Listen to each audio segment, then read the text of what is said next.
Dearest gentle listeners, you are listening to the Ladies Bridgerton, the talk of the town. We are your effervescent host, your neighborhood-friendly Kiwi, Tash from Middle-earth, New Zealand. Patty, Regency romance enthusiast, currently writing her chaos romantic heroine era. Settle down onto your favorite settee as we delve into the lives of the elite and illustrious ladies, lords, and royalty of the ton. This Bridgerton podcast is two friends, romance, symbolism, Easter eggs, and deep diving into the connections of our favorite characters. We cover both book, TV series, and notable social media, and therefore will contain spoilers. Dearest listeners, today is the day of reckoning. Chaos Colin breaks all the rules to get his girl. He shoulders past gentlemen, but they even admitted there isn't any amongst them. He enters the dance floor mid-dance, interrupts a couple, speaks to a lord he has not been introduced to, and much, much more. Cressida leaps on Penelope's second skimmings and is still left alone in the end. Let's get into the details. Now, before we make haste into today's episode, we have some flowers to give out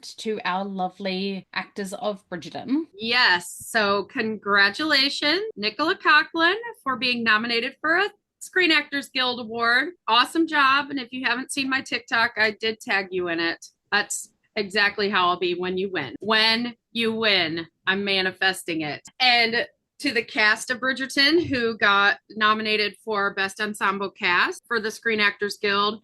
And not only that, our lovely Queen and Lady Danbury both have been nominated for NAACP Image Awards, as well as 3 writers from Bridgerton, not Jess Brownell. And guess what episodes? It's 3 different episodes. Let's see if you can guess the episodes, because you haven't seen the news. Okay, I'm going to go at 4. Has to be at 4. At 4, which is Asia Squires. I knew that name. I'm going to look up IMDb for the other names. I'm going to make sure I got Ep 8, because that one is huge. It has a lot of visual. Think writing. Really? Right. Yeah, think writing. Well, I thought because of the speeches at the end, or the wedding, not their wedding. John and Francesca's wedding had John's really beautiful speech. So I'm wondering whether that. But that's still Ep 8. Ep 8 to me was a big one. Okay, so Ep 4 has to be Ep 5. There is a lot going on in Ep 5. It should win TikTok. on. It should win on Jonathan Bailey's. Well, shall I say Anthony's lilacs, forget-me-nots. It should win for that alone. It will be iconic for me. So 4 and 5. 4 and 5, yes. And I think for the Gaytika, and I apologize if I'm saying the name wrong, Lizardi is that writer. Not 2, no. Then it has to be is the Lady Whistledown outside of the Modiste 6. Yes, even though I don't like the writing in that one, that is the one. Yeah. But I think and that one.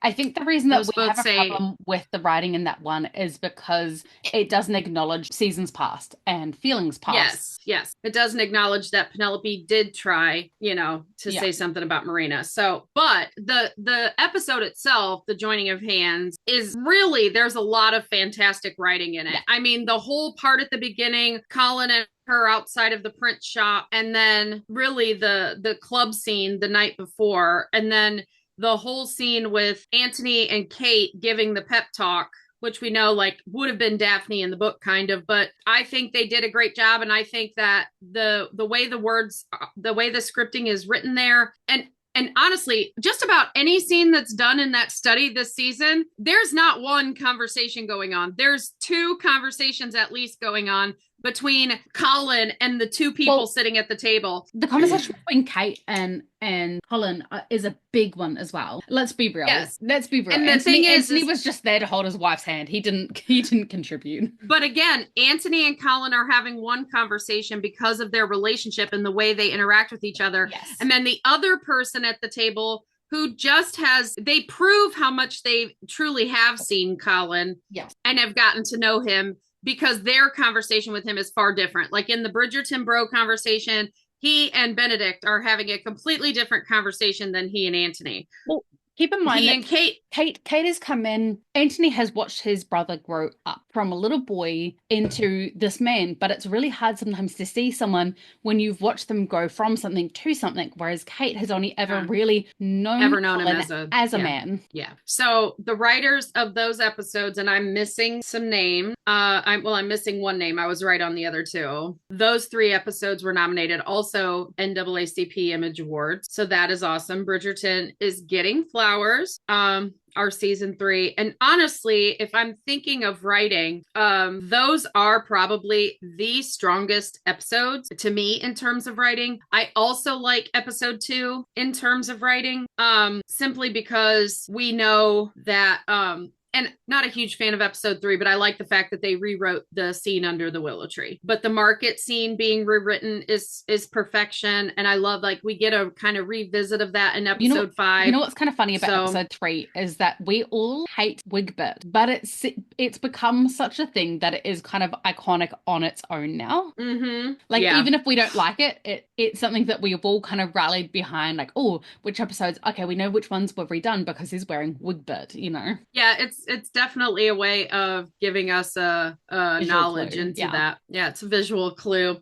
Kind of like the magnifying glasses on the desk. Mm-hmm. Like, hey, look at me. And I just said in Tangent Queens, I just snatched one today, rewatching before we recorded, where it really truly does appear like when at the Eros Psyche dance and the queen tells Brimsley, like, maybe our little love play will inspire our lovers tonight. And then they both look like they're looking towards where the Bridgertons are sitting, but because the camera's on them, it looks like they're breaking the fourth wall. They're looking right at the camera like, hello, this is important. Like, it totally gave me that vibe. I was like, oh my God, they broke the fourth wall. But then looking at the way everything's laid out, they were looking towards where Francesca was at. I would almost think of it as breaking the fourth wall, as in like any lovers who are watching, you know, any couples watching together. Because you know how there's that whole, especially Nicola said that one of her favorite things. It leads up to the carriage. What if that is a wink, wink, nudge, nudge? Because, hey, guess what's coming? Because, I love that. I love that idea. What other way to get men inspired into watching Bridgerton with their wives than, hey, ladies, want to recreate a carriage scene? Right. And do you know how many people out there have rented that carriage? I'm sure like a lot. Not necessarily rented a carriage. Use the couch. Use the back seat of the car. I wonder if they now make carriages extra uncomfortable. Like they put like spikes in between. Like you must maintain 1 meter's distance in the carriage. Social distancing carriage ride. Well, or while we're talking that, I want to point out, like, thank you everybody who posted the carriage scene history lesson about how they would have, toppled over and died. That was hilarious. That was so funny. Mm-hmm. Was that the one with where it was the history lesson about how they weren't wearing panties, and then it would have been yeah, and as soon as he got down on his knees, it would have offset the weight in the carriage and it would have toppled off. Oh, maybe I didn't finish it. Yeah, that's on there. Like they would have fallen over because carriages shaped like that did that all the time. They were ornately built, but they weren't great at having a center of gravity distribution. Yeah. Yeah. So if you don't, that's a lot of the social etiquette of like, if a man and woman are in the carriage, they really have to sit across from each other. It's partially so they don't die. Sorry, my mind was just wondering what else you could do in a carriage. You saw my mind go blank for a second there, and I was like, well, Luke Newton's like, there's a few things you can do. Well, that's what I was like. You're on your knees, right? We must make haste into today. We still need, and I agree with the whole world now because the whole world's saying it. We do need an oral scene. That's what I was thinking. We need an oral scene. Because I was thinking if like that would still maintain some level of distribution of weight in a carriage if he's down low enough. No, I mean like the other way. There are women that like I know, but both ways, both ways. Come on. It can be done every which way. I want it because Polin is not going to be in a carriage ever again without looking at each other like, how much time do we have? I resent the fact that they had them in a carriage coming back from the sex, the first sex scene, and there'd be no flirtatious touching of like even just like a hand stroked up her leg of like, remember last time we were in a carriage together? Like, I wish we got some of that. I want to know, we didn't get any bit of the carriage ride over to the new house. Yes. And that night, the night before, was like, were they just both? I mean, and she's dazed and confused, right? So she's like, because like they wait what to do. They wait to start that whole conversation, and he's like, are you not happy with this house? No. I like they didn't on track, talk Natasha, in the carriage at on track. Stop it. We're just jumping episodes now. You're a bad influence, Patty. Pandemonium, Patty. I'm excited to talk Bridgerton. I know. Again. I know. It's been, I mean, did we record last week? I don't even know at this point. No, we haven't recorded since the 30th of November, and it's been 2 weeks, 3 weeks, 2 weeks, not November, December. Just losing my months now. It has been quite some time. So I guess we can. Now we must make haste into today's episode. Like no on the beach, which is very fitting for America right now, because you have a lot of snow on beaches. And my port and my driveway. Yeah. Colin exits his carriage to enter into the ball when he bumps into some buffoons of his own. Yeah. Well, and I just want to say the whole thing, getting out of the carriage, like Luke Newton's choices with Colin, he does so much with no words. Yes. The getting out of the carriage and the song being about, I'm about to do this thing. It's so surreal. It's like snow on the beach. Like that whole moment, the tugging on his waistcoat, like he's going, you can do this, Bridgerton. You can do this. You got this. I want to go, because I've written out the lyrics. Well, just the part that the most notable for the scene. So when I first, we have talked about this in the music episode, but I wanted to discuss a little bit further. This scene, at first I wasn't fond of the song choice, but then I went actually looked at the lyrics of it. One night a few moons ago, obviously moons are playing a really big part role in this entire season. Shadow, shade, light, moon. Moons reflect light from the sun. Colin is Penelope's moon, the sun and the moon. I saw a few flecks of what could have been light, as in I saw glimmers of hope. That is how that reads. But it might have just been you. Passing by unbeknownst to me, life is emotionally abusive, and time can't stop me quite like you did. Penelope is the only one who has ever seen Colin, and I think that passage of time that he went away this last stint, and he realized how long a minute can be without her. Traveling the first time, for however months that he did, felt like it went in a blur because he had her along with him. This time he didn't, and he realized how long the passage of time can be when you don't have that person alongside you, even metaphorically in letters. And then it goes, and my flight was awful, thanks for asking, I'm unglued thanks to you. He is 100% like unhinged right now. Oh, complete chaos, complete. And I want to bring up, because we didn't talk about their reactions to their mama's, manipulations and meddlings with them. That whole part about, you're still reading lyrics? I thought you said it was part. I'm sorry. It is, but it's got that one last little bit. It says, and it's like snow at the beach. Weird, but fucking beautiful. Sorry for that. There is going to be more explicit language in these ones, because especially in this episode, and especially another bit that we're about to get into, it is just what it is. She's bringing that up because we lost a follower, we think, because of swearing. Because of my potty mouth. We're making assumptions because of what episode dropped the time we lost somebody. Yeah. So it's talking about how rare snow at the beach is, like the dichotomy of having snow and sand, heat and cold. It's such a weird, flying in a dream, stars by the pocketful, you wanting me tonight feels impossible. And that is the part that, to me, you wanting me tonight, that is both exactly what they are both feeling. And it says, but it's coming down, no sound, it's all around. You wanting me tonight feels impossible, but it's inevitable. It's happening. That's what the song is saying. It is here. Whether you think that snow on the beach is an anomaly, even if it feels like that, it is happening. So it was telling us in this song that it was about to be on. Yeah, and the lyrics about the glimmer of hope, because I was watching it when we started recording the last time, so I paused it and just came in here to start recording. So Netflix took it back to the beginning of where I was. So I had to watch through the conversation with Portia and Pen again, and conversation with Violet and Colin again. I mean, I didn't have to. I could have fast forwarded, but I did. And I noticed, like, because we didn't really talk about their reactions to their parents and what they were saying. Like, for Colin, when she says, "Oh, but it's such a shame that you won't get to see the fruits of your labors," and it stops him in his tracks, which she knew it would, because she's already clocked that he loves Penelope. And he turns and she goes, "Because Portia's been saying it to whoever will listen." And he goes, "That was rather quick. Her perhaps due to your help came with a look."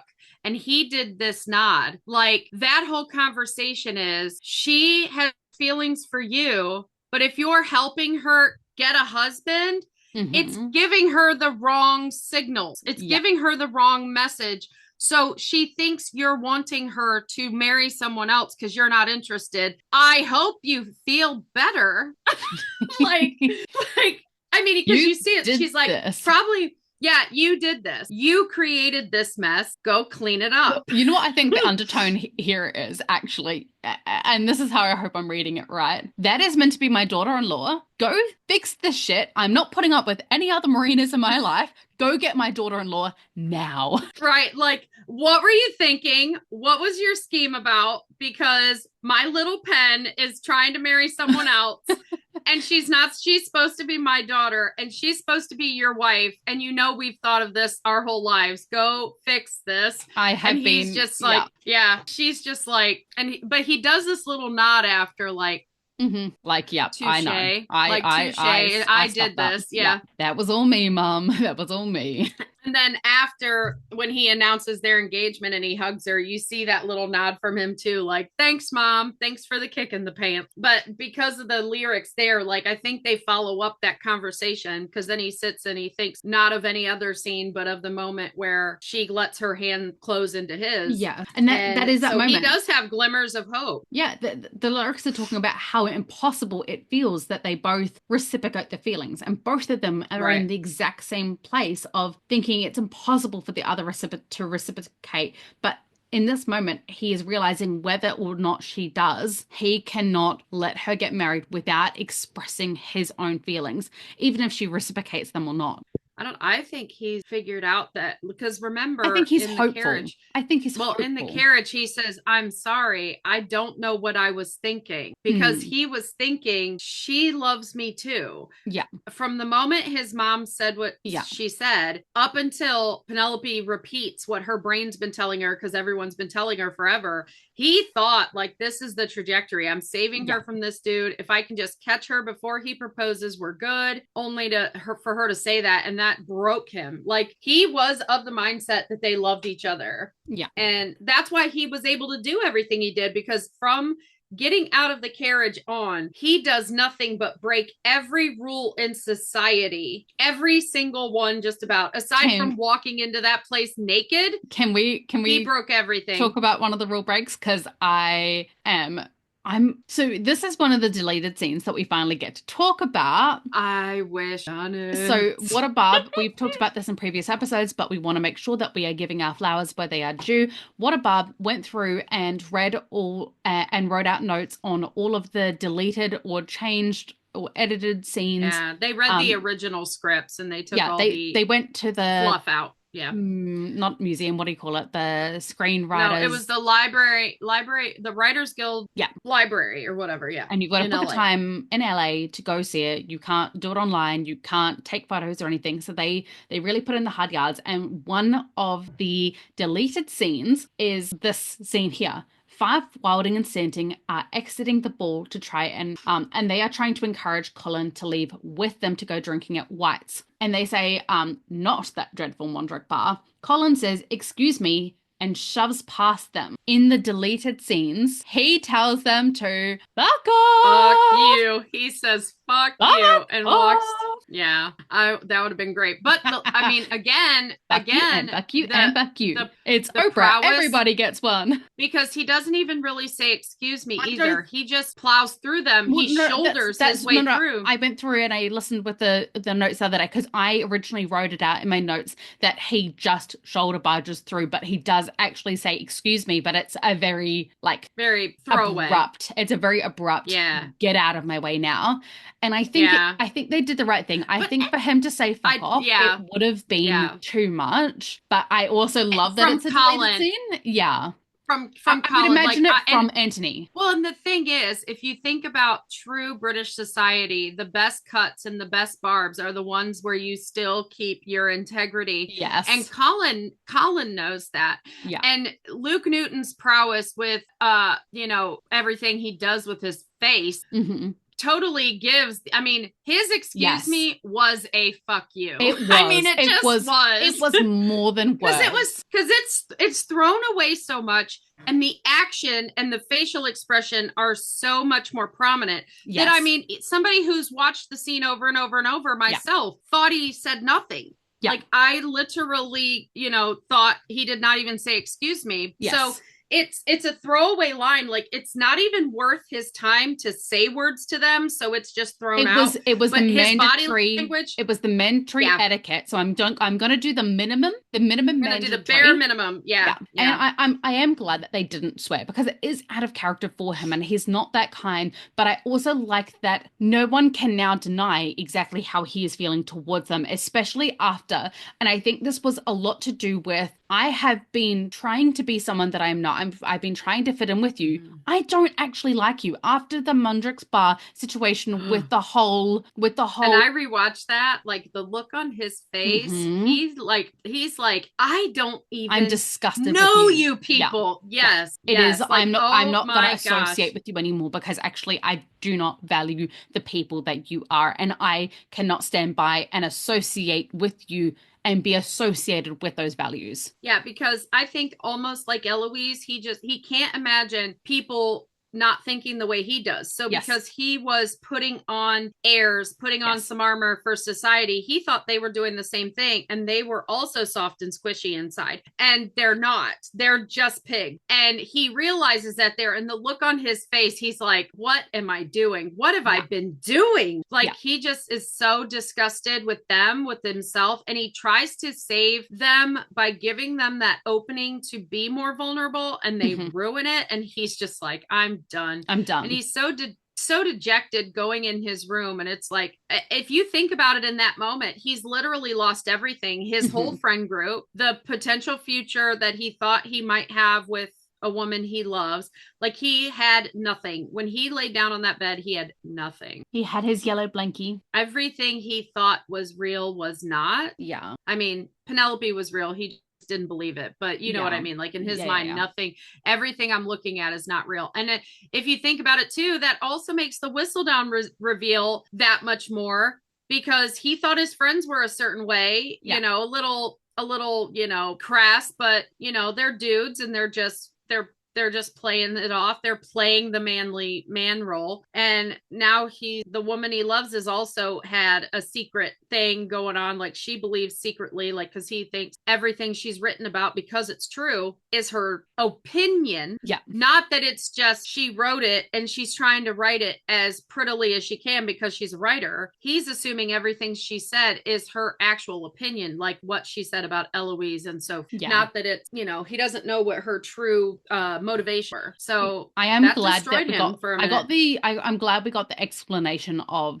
I don't like who you're pretending to be, and but I digress. I think the reason that I like this so much is because seeing, like, Colin is someone who usually throws a bit of caution to the wind, but seeing him go in, bull in a china shop, I don't care what I have to destroy to get my girl.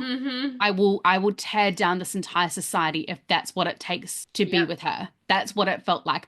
He's tearing down the rule book. He is tearing down the rule book. Because they are where they are because of societal rules. Because they can't talk about certain things. Rules where love is concerned. Love first, rules second. And I think for a long time, like, he was following the rules and Pen was following the rules because they believed they had to. And it's not until you're ready for love. Because, I mean, Anthony technically followed until Kate, but I think he definitely had a type of love with He followed the rules Sienna with Edwina because he was very much so, because he was doing everything that society expected him to try and overcome his true feelings. He was trying to use rules to avoid love. Yeah. And I would say he had more of a connection and more of a love with Sienna than Colin even had with Marina. Oh, incredibly so. Marina was a means to an end for the both of them. There was no, like, that was his, I mean, we potentially saw loveless marriage, because Penelope is about to enter a loveless marriage. And I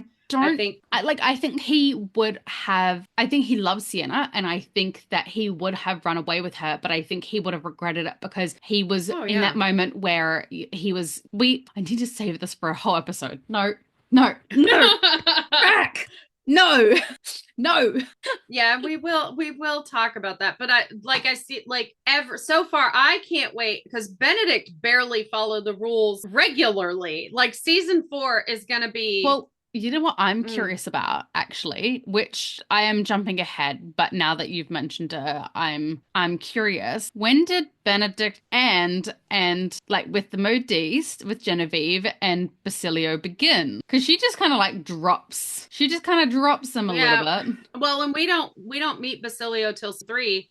But he comes in season 2 and asks if he should stop over, and she said no, she's going to focus on her art. Yes. But we don't see her have any sort of relationship in season 2. It's all about her business I wonder if Basilio is a bit into that as well then. I mean, he was in the season never saw. Yeah, so that was some of the other deleted scenes that we will get into when we get up to the But I think she said she's going to focus on her art, but I think she was focusing on her business because Whistledown was growing, and so was she. Yeah. So I think her business was gangbusters, and she wanted to focus on that and didn't want a man in the picture for a while. So I don't think Basilio and Benedict kind of crossed paths. I think it was more she saw how it went with Anthony, and she didn't want to follow in her friend's footsteps of getting her her dreams crushed. Because I think she is more romantic than what she leads on, because you can tell when she was dressing Penelope in the start, she knew that Penelope had someone that she fancied. But you know, when someone is managing you and you're asking the questions in a roundabout way,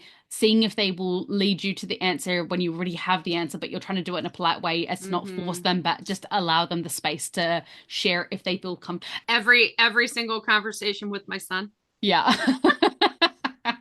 We're a very managing sort, aren't we, Patty? I'm a meddler. Yeah, we like to pretend that we're pure Violet, but there's a little bit of mama F thrown in there too. Oh no, all them women are meddlers. They just do it in different ways. I think I'm definitely going to be what Pen will be as a mother, because Pen is observant. So she's going to she's going to clock it, and then she's going to get her kid to realize it. I wonder if there's any way for us to create like a what mother are you, like the Araminta, not Debling, because you'd have Araminta, the queen, as a completely permissive parent. You've got your Violet, you've got Violet's mum. You've even got Violet's mum. You've got the Portias, and then I think and then you've got Alice. We don't really see a whole bunch of Lady Stowell. Poor lady. That's your like dance mom helicopter parent right there. Yeah. What mother are you? I wonder. We should do a poll. What day is this we should just do a poll in the group. Like what Bridgerton mom are you? And just be honest with yourself. This is a safe space. I'm gonna look it up and see if there's any way to like create a quiz with like, okay, if you choose this and this answer, it'll get you to this. I'm gonna look into this because I'd like to make some. I think it'd be really fun to do on like pages. Your kid hasn't come out of their room for 2 days and they seem a little sullen and they don't want to eat. Like what do you say to them? What do you ask, and have like the questions or the statement? Side note, super tangent on that note, super tangent. On my camping holiday, I was re-listening to Romancing Mr. Bridgerton, and obviously it's leading into Sir Philip with Love. But Eloise is literally storing herself away in her bedroom, and Colin thinks it's because he's found out that she's Lady Whistledown, but it's really because she's writing to Sir Philip. But Hyacinth comments multiple times about these huge trays of food that are being sent up to her room. How much of an appetite can you really muster up by writing love letters to someone? Like, what other activities are going on in there, Miss Miss Bridgerton that is burning up that much energy. I know. Everybody talks about they want to hear Pen and Colin's letters. What were Pen and Colin's letters like? I want to know what Eloise and Philip's letters were about. She's working up an appetite in there, okay? Like, what's going on, Miss Eloise? It was just like, because like, I don't know what they were kind of trying to allude to. Like, is she pregnant? Is she trying to hide something? I think they were trying to like, I think Julia Quinn was trying to make it really ambiguous to make us kind of question. But because I'd already watched season 1 when I read that book, I already knew that it was obviously Penelope. Season 2. Well, I think Hyacinth just caught the tray going up there, like what Eloise was doing, because she was telling everyone she was sick. She was having headaches and whatever. Yeah. So I think she was having one giant tray of food go up a day. Yeah. And she was eating off of it all day long, but she was having it sent up at a time like where her mother wouldn't notice it, but Hyacinth clocked it. Hyacinth clocks everything. But yeah, that was just something else that I thought of while I was away, and then you just triggered that memory of what I'd been listening to. Okie dokie. Because I was in a tent, so I couldn't really read at nighttime when I put my son to sleep, because we were camping away from everyone else, because I hate all the noises of everyone waking up my son. So we camped away from everyone else, but then I've got and I don't want to read by torchlight. My eyes. I'm too old for that, so I just listen. You don't have to explain yourself. A book is a book is a book is a book. Book. Oh, we are finally in the ball now. We are walking in the ball, and we see Debling and Pen dancing away. But she is 1000% being Miss Bridgerton, season 1, dancing with the prince. She is looking off to the side and looking away from him, avoiding eye contact, because if there's eye contact, then there's intimacy, and if there's intimacy, there's proposals. Yep. And she was also doing exactly what Daphne was doing, scanning the room. Is he going to come save me? Is my prince going to come? And well, I mean, Daphne had the prince that was saving her, but she wanted her Prince Charming was not the prince. Her Duke Charming. Her Duke Charming. But yes, Penelope, I think it was a bit of both. I think she was Colin is just a Mr. Charming. Yes, romancing. She romanced the pants off him, quite literally. Literally. And she laughed when he was taking his shirt off. She was like, that she can't even believe this is her life. That's one of my favorite little moments. I know. One of my favorite little micro moments. Like I've daydreamed this. I can't tell you how many times, and now it's happening. Pretty much how my husband felt when he got to see me the first time. I think everybody's had that It's moment. What happens when you're friends for years first. Well, yeah. But like, when we get to talk about the carriage, I get to talk about the part, like the grope, because I know what's going through her brain right there. I know what's going through her brain. Yes. So yeah, she is definitely avoiding, because I think she knows that she is now down to the wire. She is about to be proposed to. She knows that this is the dance that is going to decide. The last dance of the night. The last dance. Dude waited until the end. It's the last dance, last chance for love. Is that Hercules? No, that's an old disco song. You sung it very Hercules, like It was Donna Summer. Oh, but that's probably why, because it's kind of. I think that the muses kind of sing in that Donna Summery kind of way. Yeah, it's probably what I need you beside me. Sorry. You know what? I would love Penelope and Colin to go as Megara, and because Megara is also a very grey character, and Hercules, because Hercules is the big softy of all the gods. Like, he's an absolute and he's the softy. one that has to do all the tasks, all the trials. Yeah, I think that would be really cute, actually. And I think with her hair, she would pull off Megara beautifully. I'm talking about for the mask ball. Masquerade, which I don't think there's too many costumes. It doesn't to me look like there's too many costumes. There's just masks. Yeah, which is kind of a shame, because I would have really loved to have seen full Marie Antoinette. Because how many Marie Antoinettes were there though? I'm pretty sure there was a couple, because I wonder how many, since they kept the queen alive, how many Queen Charlottes there would have been. Yeah, because everybody's trying to brown nose. You know what I mean? Okay, we need to gallop back to the point. Yeah, What did I he think hear brown nose and come a running? what is he doing?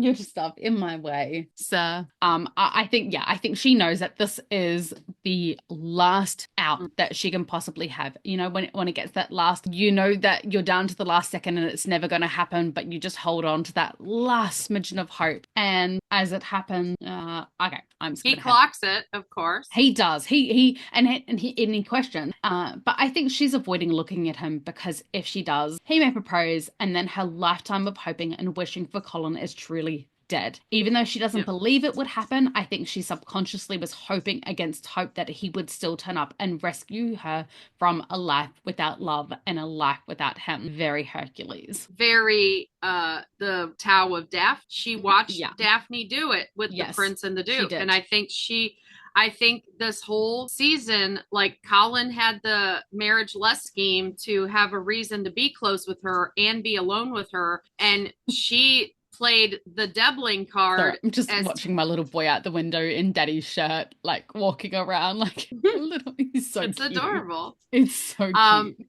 But she was following Daphne's rule book and it worked for Daphne. Yeah. And it's not working for her. And she's really struggling with that. Things always work out for the Bridgertons. The pretty Bridgerton. So maybe if I just try to emulate a pretty Bridgerton, I now look the part. Maybe I can feel the part if I just do what she does. But Debling is a lot more astute than people give him credit. He notices that something is amiss and he asks if everything is okay. Pen is immediately dismissive of the idea and says everything is wonderful. She's doing trying to be the perfect rule book. She's trying to be the perfect debutante. I don't think it's the Portia rule book. I think even if they were married, I don't think that she would ever feel comfortable being honest with him about her feelings. I think she would be like her mum, who spent an entire lifetime hiding her true feelings from her husband, because sharing feelings is sharing vulnerability. And it's exactly like what happened at Mondrick's Bar, where when you are with the wrong people and you share your vulnerabilities, they will use it against you and they will use it for you. Well, and even at that time frame, think about what Portia tells her when she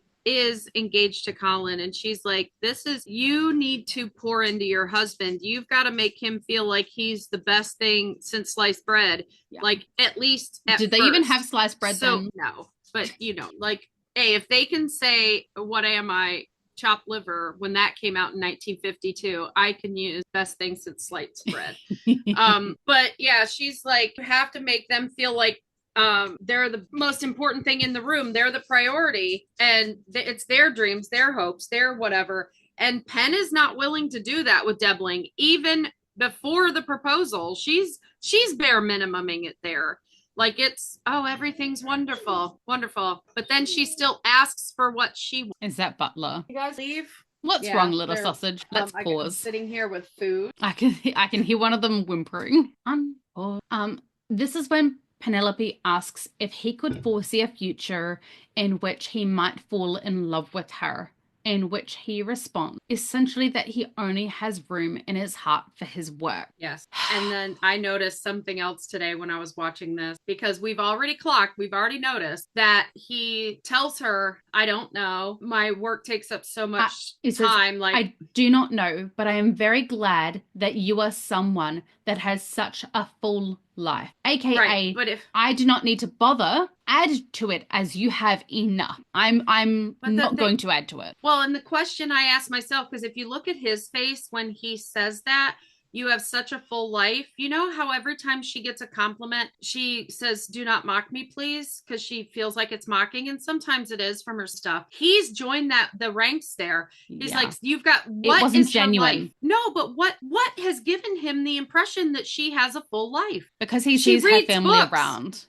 She's intelligent, and he sees that she has a family around, and he's not astute enough to know that her family is near her. Yeah. No, not until he asked to propose. Not until he asked Portia to propose, and Portia found out how much money he has. Did she even show up? Yeah. Like, that is a mocking statement. He knows she doesn't have a life, really. And he chose her because she was low-hanging fruit. And he's telling her, giving her the real expectation. You know, the people that say the things that society expects you to say, but it's not words coming from a place of knowing or It's general. not genuine. It's genuine. It's not genuine interest. It is the things that you're supposed to say. Like even when Colin throws out, and I'm going to call him out on this. You are the cleverest, bravest woman I've ever known. It feels like he's just reading off a list of attributes that he thinks that she wants to hear, or just attributes that any woman would want to hear. Because women want to hear I they're think beautiful, and he I know. chooses not to say that until she's fully exposed. I Which know, I but love what I'm that saying for is him. there are so many amazing attributes of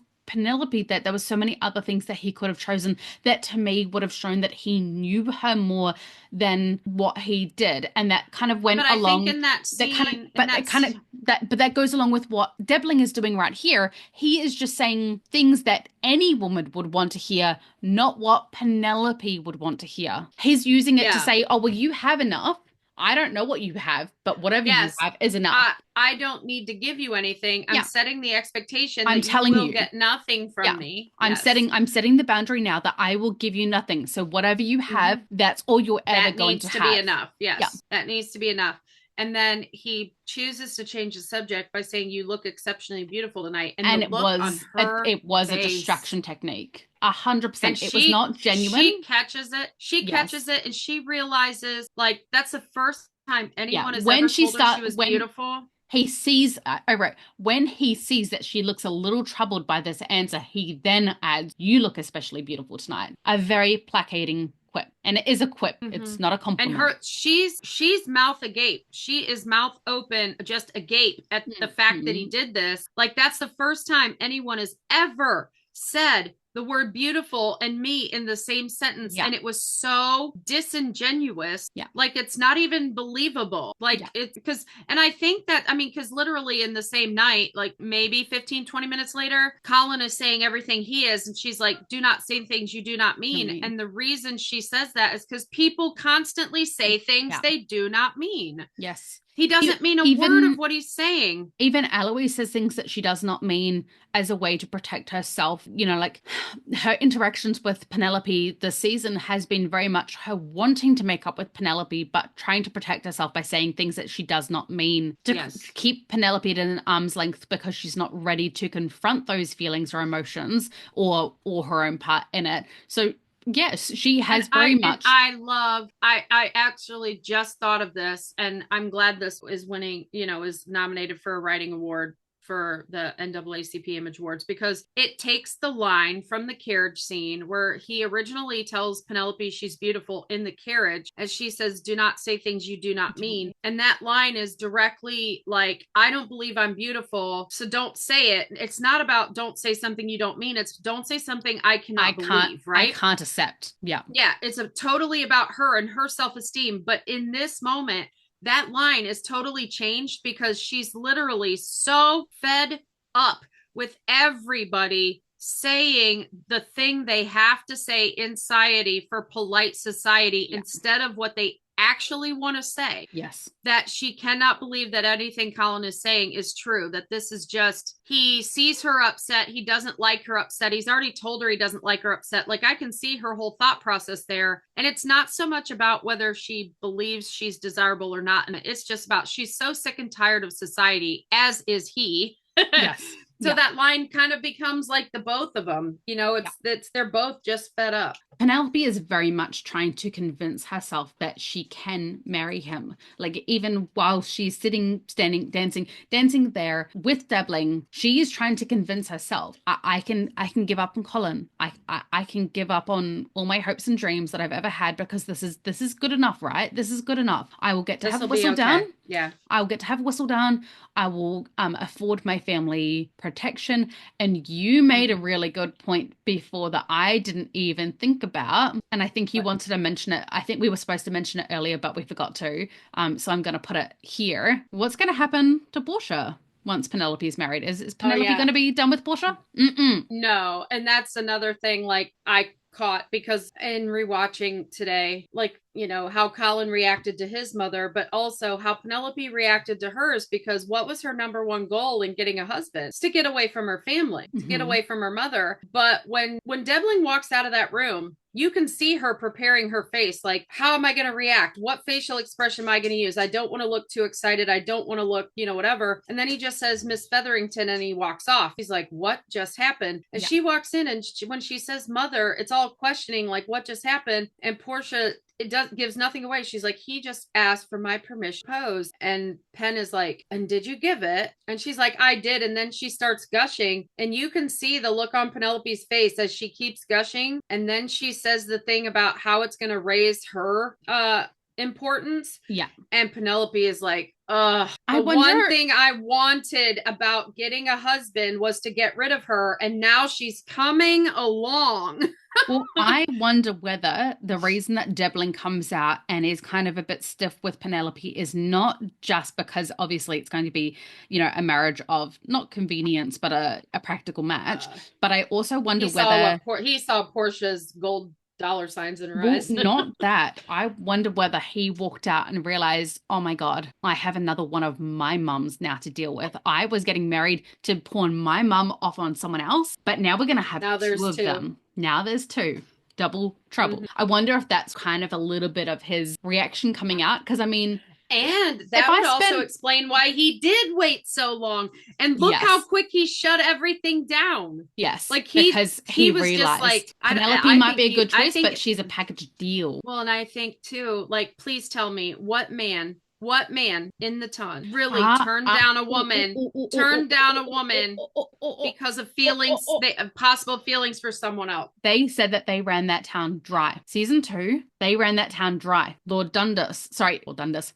Mr. Dundas was messaging everyone who was involved in the schemes, trying to find out information. How do we know that? Debling was gone. But was he? Where was he? He was out on his travels, because he says at the beginning, he's about to leave after 2 weeks. Doesn't mean that no one else invested in his wake. His mother could have. There's no reason. And that's probably why he wants to get a wife, so that his family can't handle his money when he's gone. Yes. Damn. Yes. His family invested in the mines because he's come back and he's realized, oh, these idiots are mishandling my money and my estate, and they're running amok. I need to get someone to be put in charge, because he's of an age, and that's why Pen's intelligence and her, that's why that's so important to him, and her mouth, like her being so frank and stuff, because he can see she will tell somebody, but he's watching the whole time. Like, he thinks she's going to stand up to his mother, but she sees the whole time that she's not standing up to her own. And I think he realized in that moment he might have made a mistake. Yeah. And that's why he doesn't propose. And that's why he jumps on the first train. Because somebody who is not, I've always felt like that line of, for somebody who's going to be gone all the time, I need to find a match that is, their affections are not elsewhere. And that always bothered me, because, like, what do you care? You're gone. Yeah. Like, in Regency times, as long as she produced an heir first, she could have whatever dalliance she wanted. He could have whatever dalliance he wanted. It's that the likelihood of him being able to produce an heir within 3 weeks, like, that's a lot of liking your partner there to make a baby in 3 weeks. There's a lot of, and so the chances of him producing a baby before he goes away for multiple years is unlikely. Do you really think that if he was gone for multiple years, that Penelope and Colin wouldn't find a way to each other in that 3-4 year to lifetime? Everybody's already writing fanfics about it, so I'm sure it would have happened. It would have happened. Like, yeah. I'm not saying it was the right thing. We already know, because Pen was so ready for Friends with Benefits. Like, she didn't know he wanted to go in and announce an engagement. She thought he wanted to sneak her to his room. And it kind of reminds me of in How You Met Your Mother, when Ted basically finally gets the opportunity to be with Robin, and he has a girlfriend, and he's trying to break up with her over the phone and leave a voicemail and break up with her and then go get with Robin. And they're all like, is this really the way that you want to get with Robin? And he says, but it's Robin. It's always been Robin. And he's like, does it really matter how it happened if the end result is Robin? is essentially what he's saying. And I think that's a little bit the way that where Colin is concerned, Penelope's rules and morals kind of go a little bit out the window. She's not going to abide by the rules of etiquette in the ton. She's going to have her fun as long as it's with Colin. It would never be with anyone else. With anyone else, it'd be scandalous. No. But with Colin, no rule. Yeah, I will take him in any way that I can get him. Right. Because she is, she's in a desert. She's got no water. She's starving, and that boy is a tall drink of water. Yeah, not just water. He's He's electrolyte. A little bit salty. It's definitely a little bit salty after the whistle down reveal.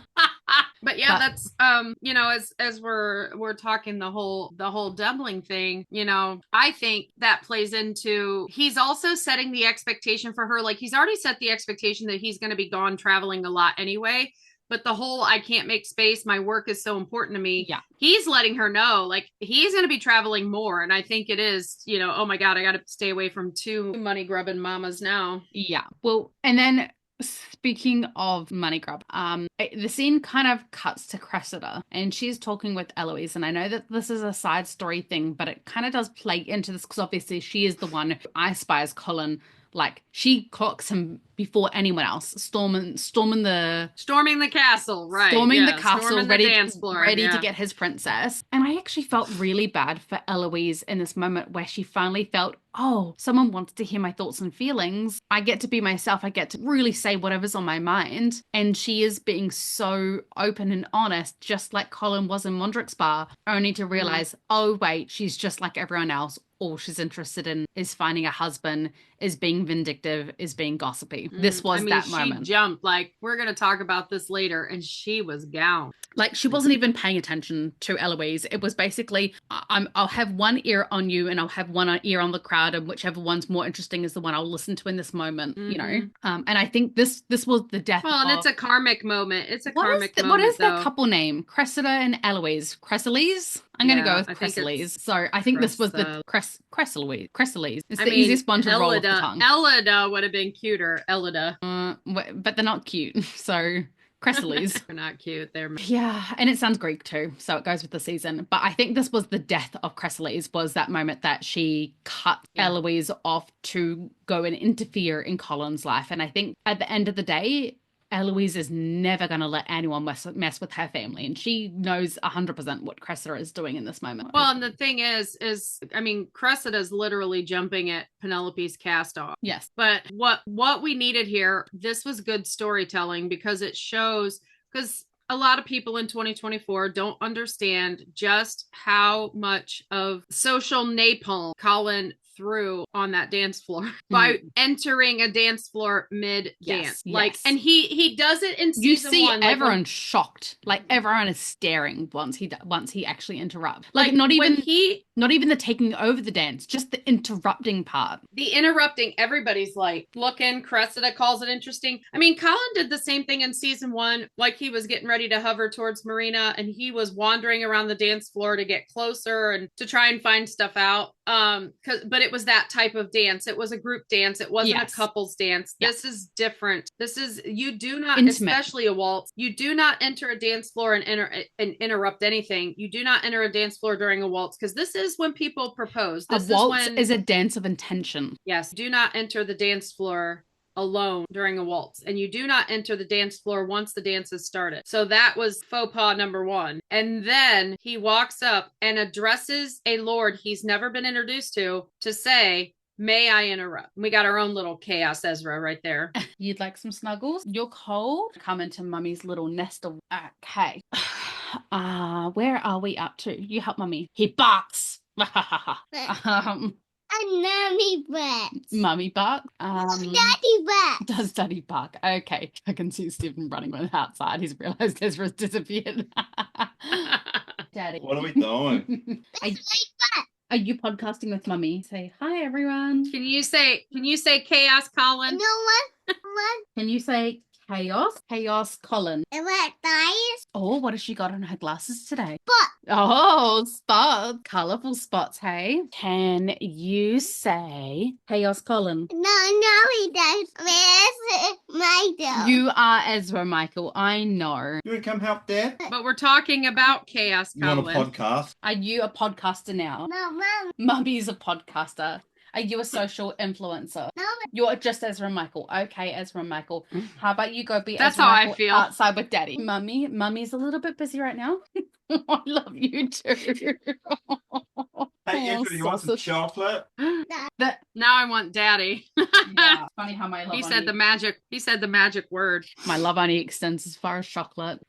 Definitely another Colin. Very led astray by If you food. had the chocolate too, that'd be. I do. Okay, so Cressida spies Colin walking up directly to Penelope and Debling. It is clear that he has intent to interrupt the dance. Hi, darling. We keep getting interrupted too. Now I know how Debling feels. Right? Now I know why. Now I know why he's so upset. Why does your breast smell like chocolate, but you're still in here? You took the chocolate and you ran from Daddy? Is that what happened? You're a sneaky Did we do person. some painting? Oh, you've got the chocolate. no, Mom. No, Mom. Okay, you take the chocolate and you go spend some time with Daddy. No, Mom. I thought you were... No, we're making some batteries. Oh, that sounds safe. Yeah, come play with some lithium. Ah. You're a STEM family. That's why. We're definitely step family.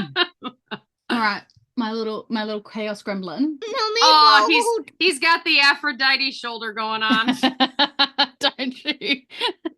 My little goddess. Road. Oh, you're cold. You want Mummy's warm blanket. Okay. How long is it going to take Mum to get through this note? 2 times. But he held up a whole hand. I think it's going to be twice. I thought he said 3. But it's really... You are on the camera, I know. On the screen. You are on the screen, I know. All right, I'm just going to click because... Take 3,674.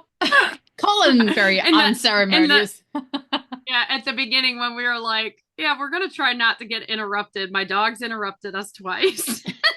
Like, it's life, people. It's life. Lily's in the lounge. Ironically, Colin very unceremoniously barks, "Can I interrupt?" Go on. Should I just change that to Ezra Michael? Yeah. No, Ezra Michael. It should only take a moment. He neither addresses Debling or Penelope, but makes it very clear that he is there to talk to Penelope. His whole entire body shows that she is the only thing on his mind. He is like, his body language is like, you are not included in this. I'm not talking to you. Yeah. I'm asking Penelope. Yeah. And I kind of love that because, like, it's Penelope's life. Debling doesn't have a choice in this. This is Penelope's choices only. So I kind of like that he went completely against etiquette of 1915 and definitely did 2024. 18. I thought we started in 2000. Sorry, I thought we started in 1813 and now we're up to 1815. We are, but you said 19. Ah, thank you. You were thinking Anne of Green Gables time. I am. Yeah. So I love that he kind of went 2024 etiquette and realized that actually Debling has nothing to do with this. This is Penelope's choice. It's not whether Debling will allow his maybe to be betrothed to talk to this man. It is Penelope's choice. What do you want? I don't think Colin really necessarily wanted to dance with her. I think he wanted to grab her hand and drag her off that dance floor and go talk.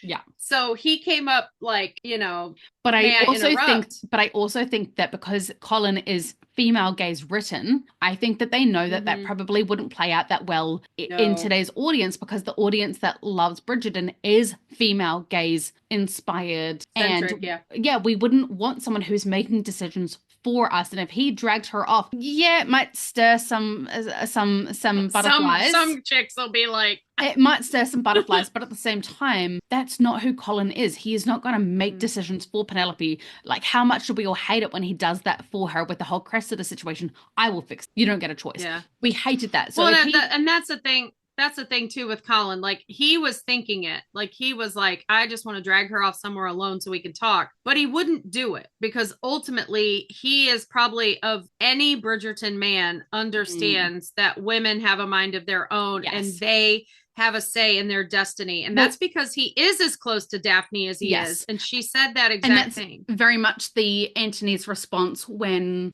which sibling? I think there's two very similar responses when when Hyacinth and Daphne both, I think it was for Hyacinth, and he's like, why are you asking me for? Like, you ask her. Like, she's got a mind of her own and she'll make her own decisions. Like, don't bother asking me. Yeah, but Antony then was also tired. He had a lot of sisters. He was done. He was done. He was so happy to be done. I can't wait for that scene in Hyacinth. I know. I honestly cannot wait for Hyacinth. Like, I'm kind of glad that it's probably going to be saved for last or second to last at least, because it's one of my favorites. Yeah, she's I think they might do Gregory second to last. Yeah, but I think they might I think they might do Gregory last, possibly. Well, I don't know, because she is younger as an actor. Yeah. Like, Will Tilston's older, I believe. Even though, so I don't know how they're going to play it out, but because he turned 18. He turned 18 right after filming was done, and I think she turned 18 right before it started. I think. Yeah, they're both 18 now. Yeah, I'm pretty sure. Yes, but yeah, the entire ton was like definitely scandalized by this, because you can see around the room that the societal rule break has been acknowledged, and there's whispering and gossiping everywhere. There are all eyes on them. And I love that he's like, all right, we're going to dance now, because that's what Colin does. Yep. And I think he knows that, like, he already scandalized them enough that if he pulled her off to go and talk privately, I don't think that could have been done. Like, I think his mum would admonish him for such an act, because, like, then she'd be forced to marry him because she was alone with him. And with his plan, taking her off the dance floor, as much as he would want to talk in private, it would force her hand. Could not be done, because if she had already accepted Debling, this would just appear to be an old friend dancing with an old friend.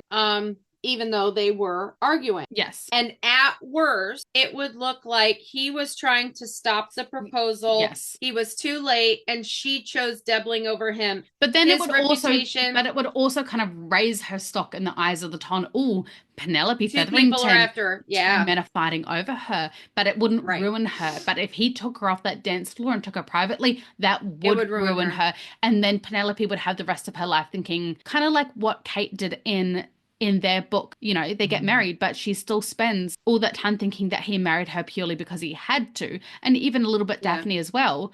They were forced to marry me. They didn't marry me because they loved me, even though they did, but they didn't know that because the men kept their true feelings concealed. Penelope, I think, would always have that shadow of doubt. Like, did he marry me just because he had to? And she's not seeing the obvious signs in front of her. Like, Colin's always been a little bit of a rule breaker, but not to the point of anything that would hurt the Bridgerton name. And here he is just torching his reputation to hurry up and get to her before it's too late. Yeah. Like anything. Like, at this point, he would forsake anything. I think he would leave the ton and his family. Like, obviously, the family would still visit, but it'd be in the countryside. But I think he is the kind that would absolutely forego his family if he had to for Penelope. He would do that. And that's why That's why the whistle down reveal, like, he wanted to protect her as long as she wanted it secret. But the minute she didn't want it secret, he was ready to go down with the ship. If the queen doesn't accept her, he was good. He was good with whatever outcome there was. And I think that that whole mindset started here, because he didn't care about his own reputation anymore. He didn't give one whip about being a Bridgerton, although he knew by this point, the Bridgertons had so much scandal that they had risen above, and they had risen like the phoenix from the ashes that he knew he would be okay. He knew Penelope would not. And so he had to do everything in a way that he could raise Penelope's stock in the moment. His would plummet a little bit for now. But I think he knew by that point that the only thing that would ruin his life at that point was to not have. Yes, very much so. This is when Debling quit. It appears you two have something to resolve. I shall leave you to it. He does a that was him saving face. Yeah. That was, I'm out. Have your toy boy. You know, I don't think he actually thought that. But whilst keeping eyes on his speech, I think he did. I think he saw that there was feelings between the two of them, but she's so oblivious at this point because she's lost all hope. I think that he knew that there was feelings between the two of them the entire time, but he was trying to hide that fact from the ton But now that Colin has made such a public display of it, he can no longer ignore it. He figured he was done. Yeah. I think he thought he was done. Yeah. As long as he could control the situation, he was going to.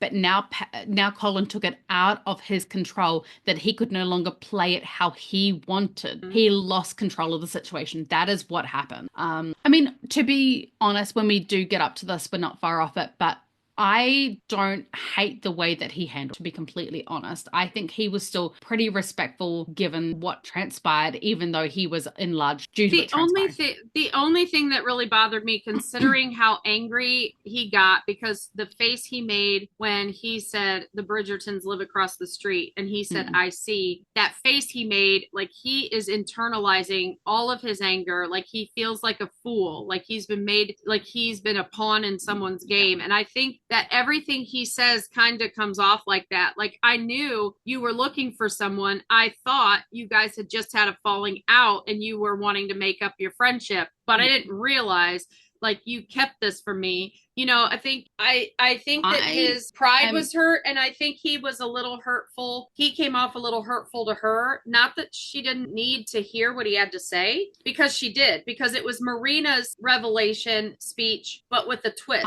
Instead of it just being... I'm just looking at my note, and I kind of want to cut it after Penelope runs off and do an entire episode on that portion, because I think we have a lot to unpack where Portia and Penelope's relationship is and how all of that plays out before we get to the carriage, because honestly, I don't think I'm physically ready to start the carriage. Like, we're pushing it off so much. I don't have enough weights in my house to anchor me down, to stop me floating away during this scene. Okay? Well, and the truth is, there's been such an anticipation for it. It's almost just like season 3. There's been such an anticipation for it that I know we have to do it. I know it's coming, but I'm just like, oh, that's going to be the best one. It's the crescendo. And I'm like, yeah, I don't know what to do with my life when we get past it. And I know that we have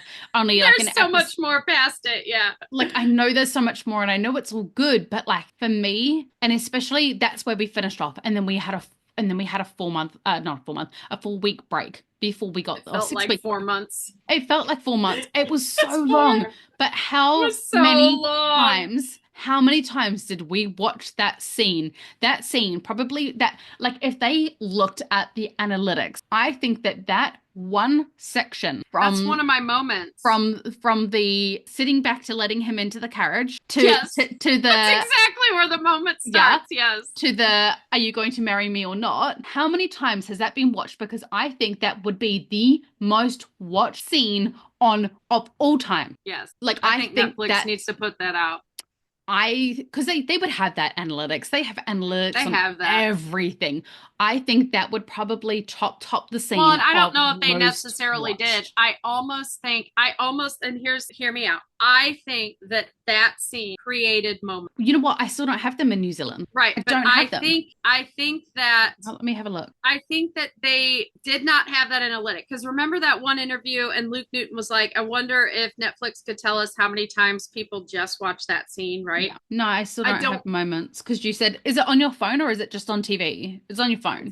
It's only on mobile. Yeah. Yeah. So I don't. Because you said it's right next, like at the bottom down here. It's at the bottom, yeah. All right. Well, for our listeners over in Aussie, because I think we go by Aussie Netflix. Do you guys have it? Is it some people that have it? Is it just Androids? Like, I'm still trying to figure out who has it and who doesn't. Because at least the United States has it, and at least Mexico does, because there's advertising for it in Mexico. But I'm sure that we had some of our listeners when it originally came out in somewhere in like UK, I think too. UK, I think it was she went and did all the tours. Claire. Thank you. Yeah, I'm pretty sure that Claire said that they had it potentially, and maybe in like, yeah, I'm sure it was in a few places, but I'm feeling very targeted right now. Like, I know that New Zealand is little, but excluded. Please don't target me. I just want to be part of the. Yeah, but that's my whole thing. I'm feeling like Penelope. I'm feeling very unseen right now. And like, my for real job, this is my hobby. but my job, some things you can think ahead and go, hey, we're going to need an analytic for this. We're going to need to track this. But sometimes there are things that come up that you're like, maybe we should create reporting. I know that they do, because Spotify and even TikTok will give you analytics on how much of the episode they listened to, where they stopped in the episode. I think YouTube even has those analytics for people who do YouTube professionally. They have... Yeah, but that's the percentage of the episode. That's it's easy to get a percentage of the episode, but what we would need for this one, because it's at the end, is the start time and end time of the watch. Do you get what I'm saying? Like, I know because... No, because I know that for that Coco Melon, they do analytics on children of exactly where they listen, where they stop paying attention. Like, they have so if they have it for children, they have it for adults too. Yeah, but I don't think any other Netflix show, even the other Bridgerton seasons, has created the hype for a specific scene that Bridgerton season 3 did. And I literally think that because they want to analyze those things in the future, and they can still analyze it, because now that they have moments, those of us who have created that moment, because that's exactly where my moment starts, is, well, I might have started it with him running out of the palace, but I don't think I did. I think it starts when, she jumps because you hear him yell, wait. Like when he yells, wait, and she's like, ooh, somebody's chasing after me, but it's not the dude. Like in that moment, she just never could fathom it would be Colin. So like, I think that's where it starts for me. That's where my moment starts. And like, she thinks it might be her mum, or, No, she knew it was a man's voice. I think she thought maybe Debling changed his mind because she really thought that was her only option. But it could have been a man running to stop the carriage, like as in like a footman running ahead for, Yeah. Yeah, I think that the carriage scene itself created moments. I think they wanted to find a way to get an analytic, have people save this moment, and if they're going to the moment, let's I think save the chatter for the carriage. Well, and I think that all I'm saying is, like, for the analytic, because how many times did we have to fast forward from the beginning because we accidentally didn't rewind from the back? Yeah. So that would create an issue with the analytic because we're fast forwarding. So I think they needed to create moments to be able to track that specific scene or any specific scene. So when is moments not just a screenshot? You can go... you hit moments at the start time of what you want, and then that clocks that start time. And it saves it to your phone? It's like a screen record of just that. Because I don't have it, so I don't know how it... Yeah, sort of. I'm gonna show you. Sort of a screen record, but not. So I have to go... You go under... Once you save them, you go under my profile. And moments you've saved, okay? Like, and then can you share it outside of so see my moments? Yeah. These are my moments. So if I go to the one... My moments are going to make me look like just an absolute smut queen, because it's just going to be like all the first kisses, all the... Here it is. Here it is. It's 44 minutes in to the episode. Isn't it 44 minutes, 12 seconds or something? 17. Oh, 17 seconds. Yeah. He just yelled, wait. Yeah. Okay. That's my moment. Like you pick, like when you're watching it and you get to the point you want to start your moment. Isn't it sad that we know it starts it? Isn't it sad that we know it like exactly when it starts? Like I started it. I wanted the wait. Wait. So you know how, like, as a child, I mean, granted I wasn't a child when it came out, but I love kids movies. So it's funny the things that stick in your mind. If I say this sentence, you know exactly what it's from. 42 Wallaby Way, Sydney. Oh yeah, Finding Nemo. Like, and it's like, just keep swimming. Just keep swimming. I said all the time. But it's like, if you say 44 minutes, 17 seconds, it's like carriage scene. Wait! But I digress. We're going to save this for that episode. Okay, so. Yeah, what's her name? The one who makes the meme. Mally Yeager. You need to make a meme about 4417. 4417. And just say, wait. Wait! 4417. Every Bridgerton fan knows. You tell me you're a Bridgerton fan without telling me you're a Bridgerton fan. 4417. Wait! It's like everybody from Ohio when you go OH and they go IO. In Aussie, we have Aussie. Oi, oi, oi. Right. Like, like if you're sitting in a room, there needs to be another World Tour convention thing where they just go 44-17. Wait! And then Debling quipped, "It appears you two have something to resolve. I shall leave you to it," and does a minor bow. And Penelope bows at him, but Colin just stands there. Yeah, he completely, like, she's still sticking to etiquette, but she's like, it's still a little bow. It's still like, I'm a little confused.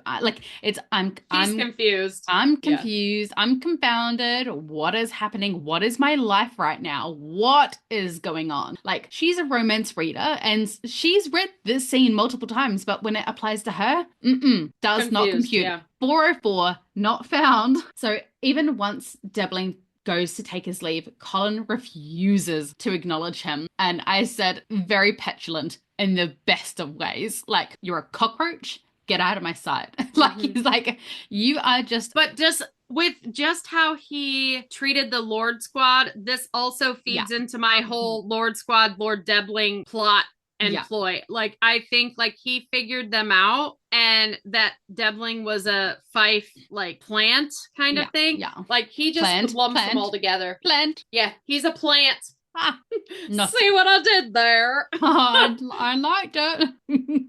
Yeah, he lumps them all together. Debling is part of the Lord Squad in Colin's eyes. Yeah, the douche squad. Speaking of douche squad, this one is a female douche. The irony, for those who don't know, a douche was literally made for females. It's funny that we apply it to a male, but it was a female product. You do know what your face is like. Yes, I know what it's Summer's Eve. I know what a douche is. I was like, Tash, you can't talk about that on a podcast. No. So Cressida swoops in to Debling to finish off the dance with him. She says, "You are far too handsome for social reckon."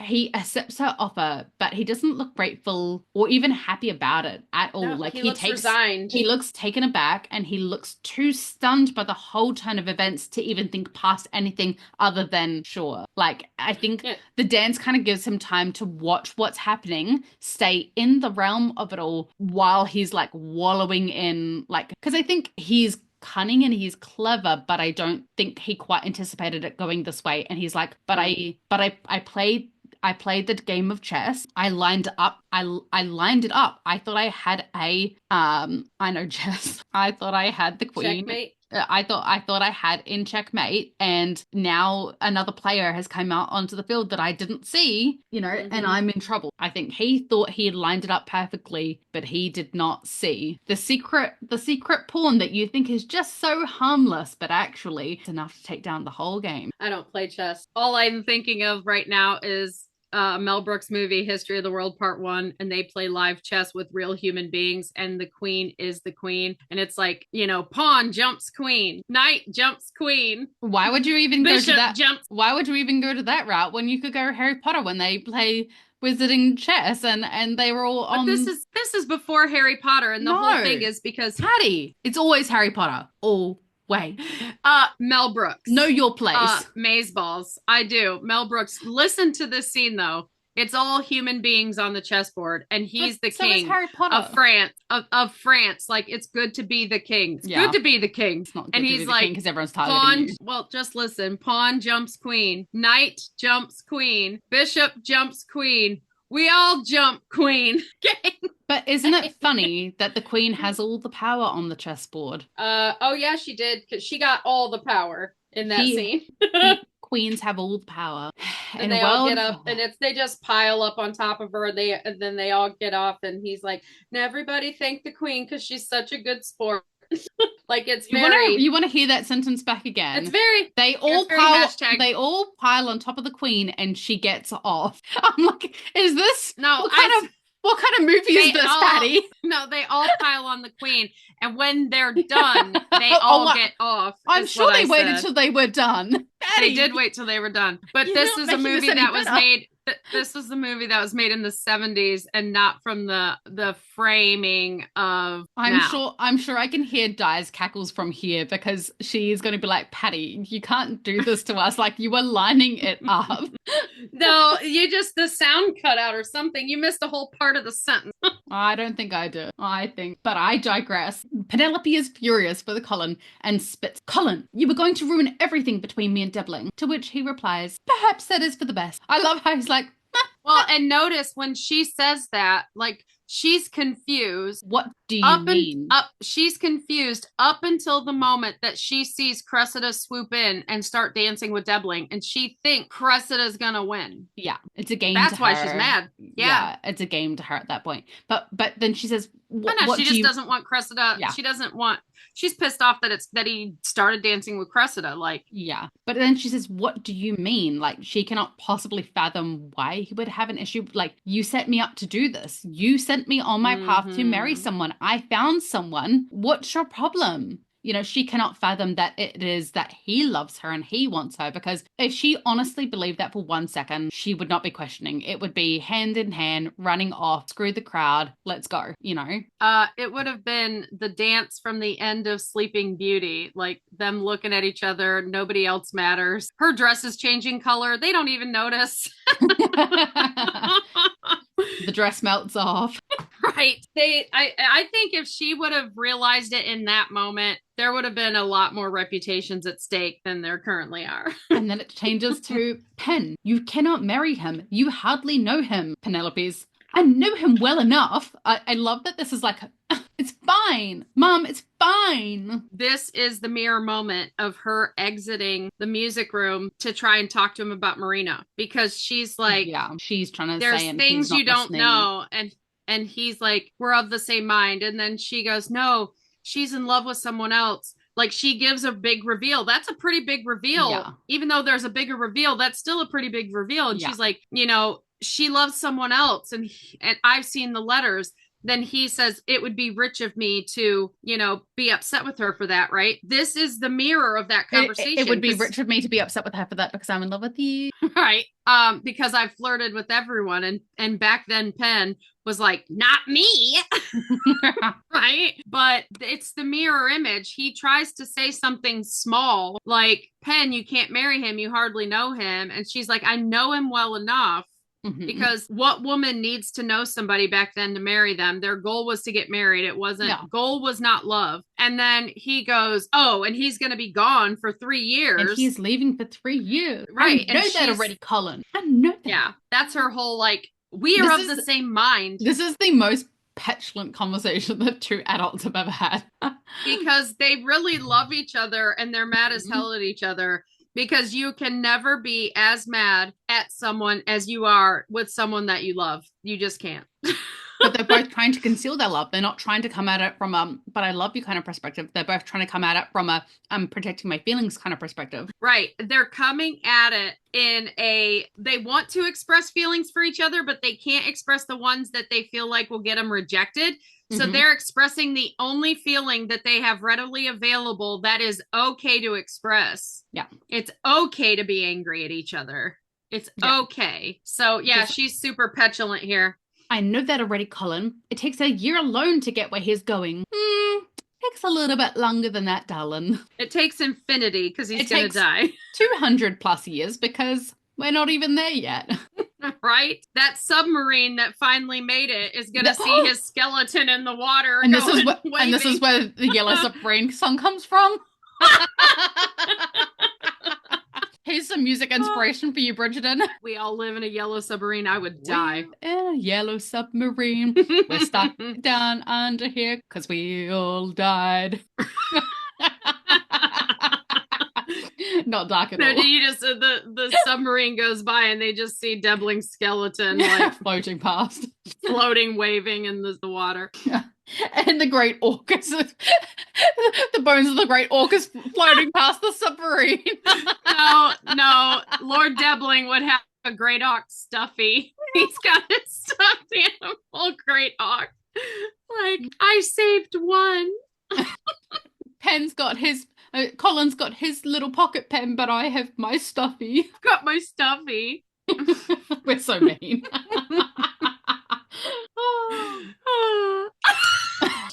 At this point, like this episode's just like absolute pandemonium, patty, chaotic. Chaos Colin. It's the Chaos Colin episode, so I had to bring the pandemonium. Come on now. It's pure pandemonium today. Cressida very slyly says, they do seem upset, do they not? Eros and Psyche battling it out. Debling says, what are you trying to say, Miss Cowper? Are they not old friends? I love that he's like, you know what? I'm done with your petty ways. Just say it straight. Like, I'm so sick of the Tom speaking in riddles. Just say what you mean to say. Right.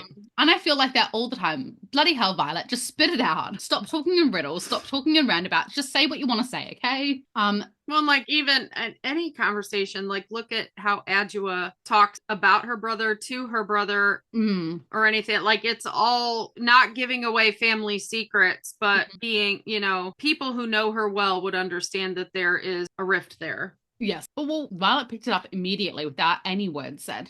There was nothing explicitly. Violet was just like, I can't like her brother because then I'm a hypocrite. Violet was vibing. She's like, I gave her such grief about my dad. Oh, I don't sometimes hear both sides of our conversation. Sometimes I hear the words coming out of my mouth and I don't even hear them until I listen to it back. I'm not even listening to my own words. Sometimes, okay, the mouth is moving, the ears aren't working. Because your brain is off on. I totally agree, because half the time, like when I tell people, like they start talking about the pod that dropped, like, oh, I listened to the pod and this and this. I'm like, I'm so excited because I don't remember what we talked about. And then I have to go and listen. And so I was listening while I was away. I was listening to one of our podcast episodes, and you were talking about Alice and why she was in the podium with the Queen, and about how the whole theory of, and then I was like, oh my God, grandparents. Oh my God. Grandparents, they would literally be the grandchildren of Ledger. And you were talking about Lady Danbury, about how the cutscene of her getting her garden tended by the footmen was maybe to allude to the fact that Lord Ledger was her only love, but not necessarily her only acquisition. Conquest. And they were putting that in to allude to the fact that even if Alice is potentially her biological child, that doesn't necessarily make her Lord Ledger's child, because other ways, if they were still planning on doing the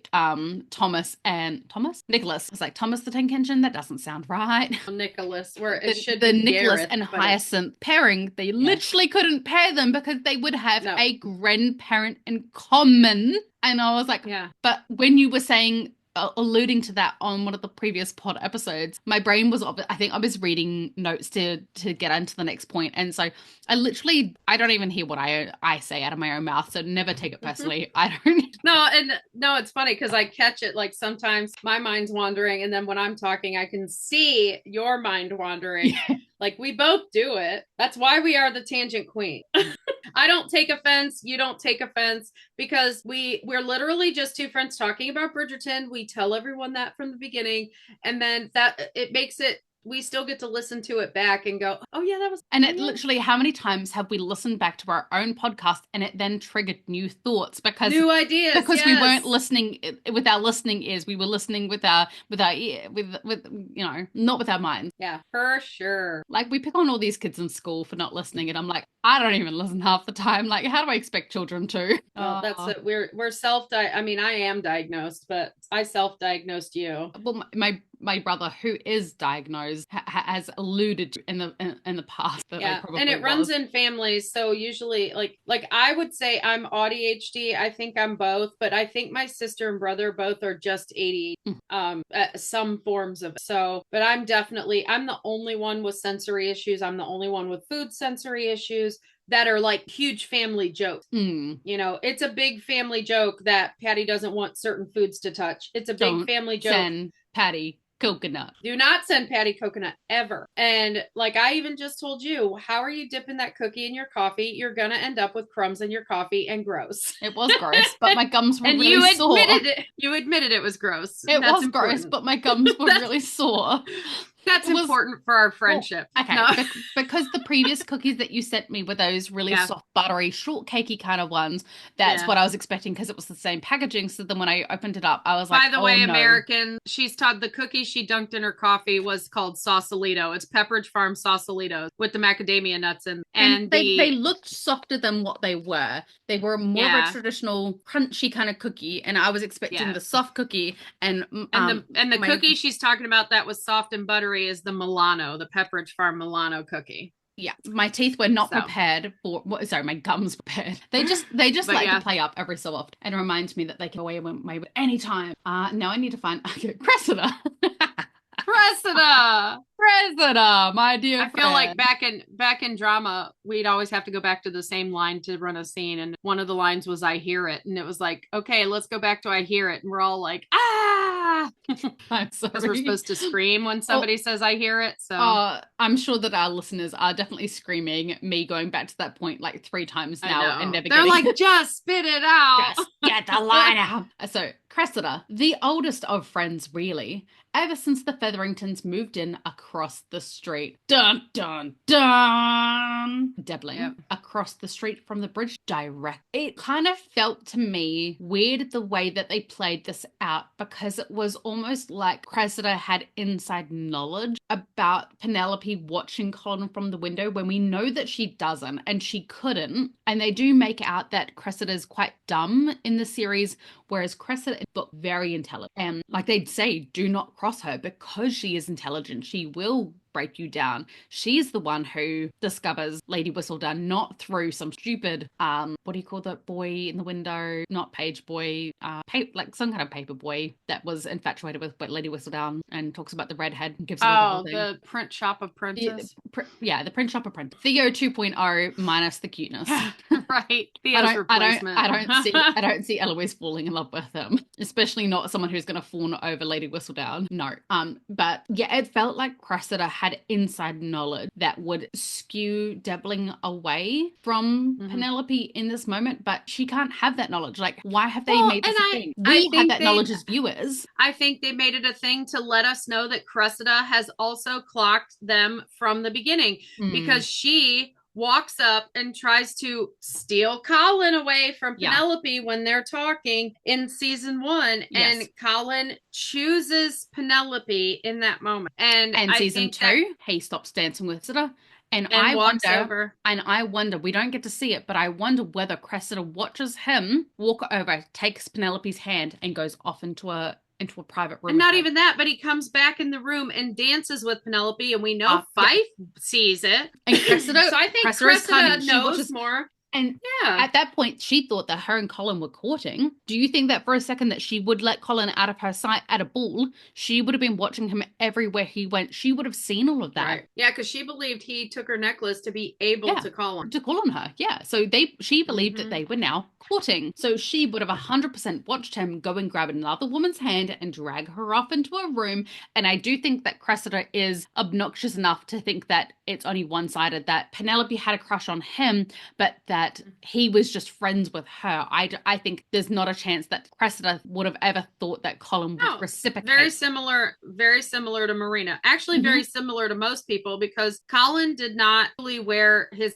feelings on his sleeve. No. Like Daphne said. She only saw the mask. Yeah, like, I mean, even Daphne said, like, you know, Colin likes to make things memorable, but at the Pall Mall game, she said he's crafty, and you don't know what his plan is until he executes it. So you always have to be ready for him. And that's the thing. Like, he keeps everything to himself until he's ready to execute. Yeah. Then kind of the scene then shoots back to Penelope and Colin. And Penelope says, I have made my peace with what Lord Debling has to offer. I'm going to accept his proposal. Which she says this line, then they do have that scene afterwards. But can say Colin keeps saying, did he propose? But did he propose? He had already ruined it for that point. But Colin looks completely numb at this revelation. Now he's questioning. He looks a little surprised, like she's choosing Debling. She's actually choosing He doesn't love her. Yeah, he doesn't love her. Like she's settling for the money. She's taking the money. Well, and I think what Colin is not understanding is that no matter what he does action-wise, and I think that's part of his arc too, because he's afraid of saying what he wants. He always puts other people first, and that's part of what his mom said, like, you're allowed to want things too, right? Yeah. Like, he never says what he wants. He never speaks words. Like, even at the end of season 2, he's, I will always look out for you. You're special. But he never says, I love you. Right. And then in this moment, he enters a dance floor, interrupts a dance, doesn't even look at the other dude. She never catches a clue train. And I think that's why after they say their piece and he does finally say, are you going to marry me or not? It comes out the way it does because he feels like he's asked her and told her like 9 billion bazillion times, but he's never even told her once. He still hasn't said he loved her yet. Like he thinks he has in 1,000,010 ways, but he hasn't. And she's not understanding him because he's using Polin language before they realize like they have a language. You know what I mean? He's playing Cluedo and she's playing Snap, and the games aren't aligning. Right. Like he's playing. At best, he's playing. We have a game over here, Taboo. I chose Cluedo because you've got to follow the clues to find the killer. You got to follow the clues to find the lover. Like, and she's over here like. I'm saying Taboo because you have to describe the thing without saying the word. Certain words. Yeah. No, that word and other words. Like you can't. There's a whole list of other words. I've played it. You can't say. Yeah. So it's really hard to do. And that's kind of what he's doing. Like he's telling her he wants to marry her without saying marry, without saying I love you, without saying future. You and I both exceed at those games though. We excel because Taboo is probably my favorite game ever. I love Taboo and I love I feel like you and I playing Taboo would, in a room full of people, would basically be the engagement party with Eloise and Penelope. Everyone else would be like, can you just shut up? I was like that with a friend of mine playing Taboo, and we had a conversation. It totally won over this too, because it was something about playing ring toss in an adult way. Think about it, ring toss, but using donut. So it's a small hole. I had said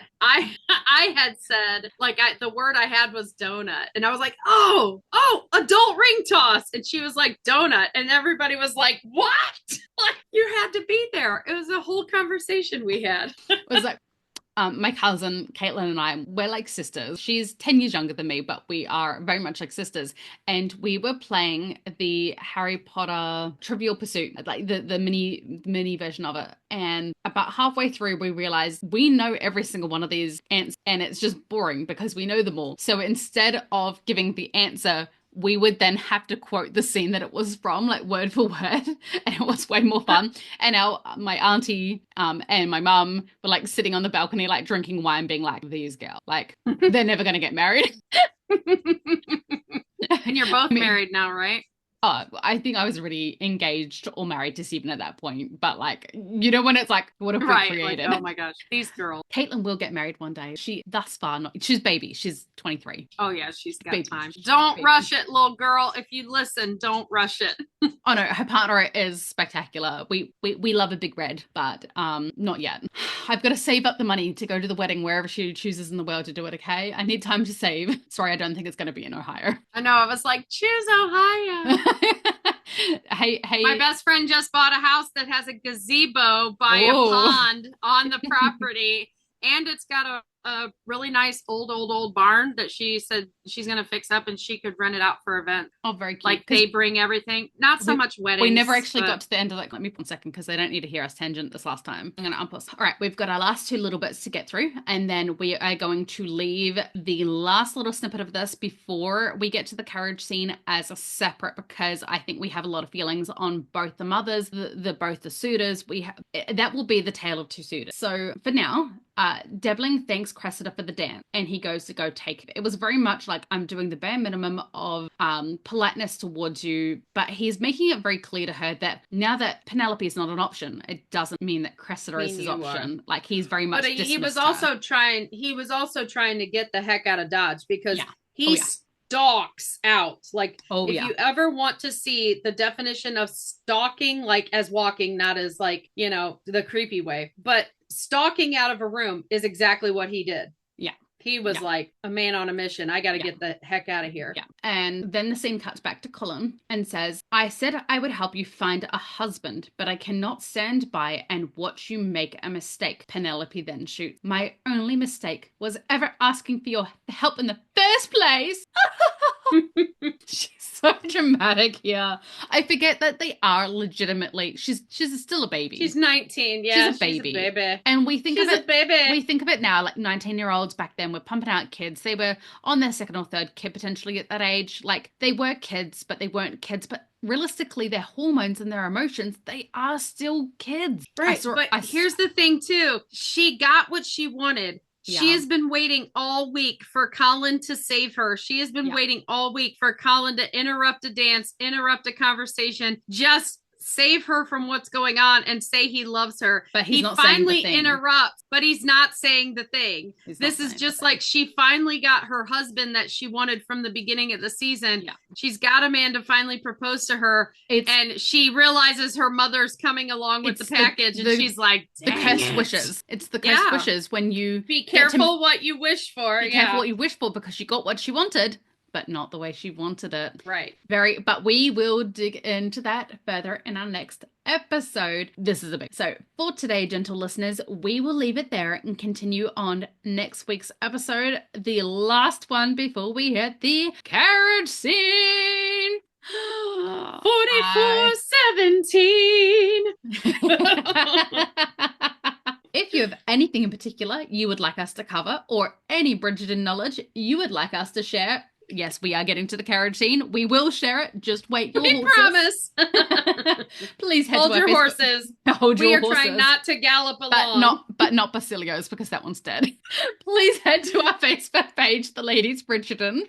And if you're enjoying our podcast, please remember to click follow on Spotify, Apple, or wherever you are listening. Please don't unfollow us for my potty mouth. I apologize. And once again, thank you for listening to the musings of two mad women, except for you, follower that unfollowed. We will hold that against you to the end of time. Yours truly, Tash the Kiwi. And Lady Patty.